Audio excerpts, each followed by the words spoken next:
If you'd been told at the beginning of January that you'd be able to work from home for months on end, I'm sure at that point it would have felt like a great start to the new year.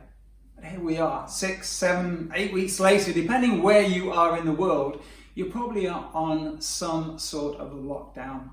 And now we have different terms: social distancing, furlough, COVID-19, that have entered our vocabulary and our life, and it all feels very different. So if you're working from home, if you're trying to manage your working from home, then this video is for you. Keep watching. Hey, Mike Blissett here, founder of Speak Like a Pro Online, sharing ideas, tools and techniques to help you speak with more confidence, make better videos and grow your business. On this channel you see book review, tech and how-to videos just like this one. So if you're enjoying the video, please give it a thumbs up, and if it's your first time here, remember, hit the subscribe button and the notification bell. And in today's video, I'm going to be sharing 7 ideas with you that I have come across through reading and watching countless YouTube videos of how other people are navigating and coming to terms with working from home and what it means for them. So if you are one of those people, if you like me are now working from home, and I'm 6 weeks into this new situation, this new reality. It was 6 weeks ago on Tuesday, just a couple of days ago now, that I carried out my last appointment in town in central London. And at that point I still had some in the diary, I had some training booked in the diary, and of course what happened since then was that it got cancelled or postponed until some future date, whenever that might be, after all this situation is over. So if you're navigating this as well, and you are 5, 6, 7 weeks into your new reality of working from home and what that means for you, then that's why I wanted to share these ideas with you in this video. Here in the UK, the Institute of Employment Studies carried out a survey, a poll of 500 people in the last couple of weeks, just to find out how working from home was working for them. And of those 500 people said that they were not happy with the situation, that it wasn't working so well. And 48% of them said that actually it was the irregular hours and the working remotely that was causing a conflict in their life. So, working from home, this is our new reality. Whether you're into week 4, 5, 6, 7, 8, whenever you started it, and only week 6 here in the UK, the reality is that this is where we are. So the structures that we're putting in place now will serve you going forward for however long this lasts. And if even after this COVID-19 crisis is over and people start going back to their regular business in whatever the way that might look in the future, you might choose to keep some of what you put in place now going forward in your new work-life balance. So that's why in today's video I want to share 7 strategies, 7 ideas that I came across in the BBC Science magazine this week here in the UK. And they seem very logical, very basic, and actually very achievable in our present situation from a position of having to work from home. So let's jump in. Number 1 is to dress for the job that you have. Now, what I mean is just dress as normal. So if you're in jeans and a t-shirt or an open collar shirt or something relaxed, and that's how you normally do your work, whether it's at home or whether it's seeing clients or delivering content in meetings, then do the same now. This is my usual dress, so whether I'm working at home, and I in normal times work from home 2 or 3 days a week, whether it's doing Skype or Zoom or FaceTime calls with clients or group meetings, and then even when I work in town, seeing face-to-face clients, as I say, my face-to-face days, I'm still in this kind of gear. And even when I'm doing business training in the city, I just go a little bit more smarter in that I have an open collar shirt, but still it's the same kind of chinos and sometimes jeans kind of thing as well. So just think about what that would be for you. Psychologists even have a term for this. They call it enclothed cognition. So basically, if you put on your gear for work, then the mind, you're telling your mind, guess what, I'm in work mode now. And so when you sit down at home, because we're working from home now, and I'm on the dining room table, then you're still telling your mind that, guess what, now it's time for work. So number one is to dress for the job that you have.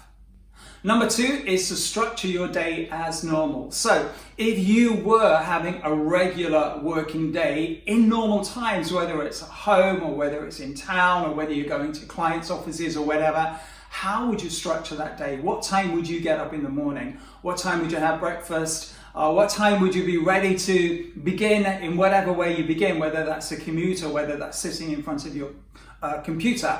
What time would you break for coffee? What time would you have lunch? When would you finish work at the end of the day? When would you go for a run? If you go for a run, or how would you relax in the evening? Because guess what? This is how you structure your day now. Number three is to create boundaries. Now just think about where the boundaries are for you. So you're working from home now, so where actually do you work? I'm on my dining room table. I talk to some people who are relocated to the spare room, the garage, a shed in the garden. You know, where is that for you? And just think about, if this was your designated area, your office, then would you want to, in normal times, pick your office up and bring it home onto the sofa?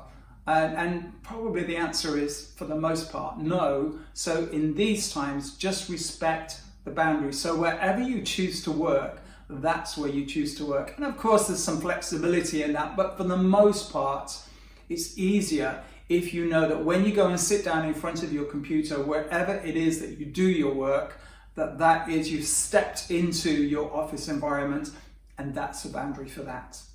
Number four is to arrange a meeting or three. Now, if you watched my video last time when I was talking about the 6 human needs, the Tony Robbins 6 human needs, you'll know that one of the human needs is the need for connection, love and connection, because we are social creatures. And just to say, if you didn't watch that video, if you're yet to watch it or you just missed it altogether, just click the link at the top of the screen and you will see that video. Click on the link and you can watch it and catch up on the 6 human needs. So arrange a meeting or three. So just think about, in your work environment, in normal times, how would you meet people? How would you have meetings? How would you connect with people in your field or in your industry? I know that as a trainer, I meet fellow trainers when we do co-working. I know that I do some affiliate work with some various other companies. I know that I've got people in the industry that I just generally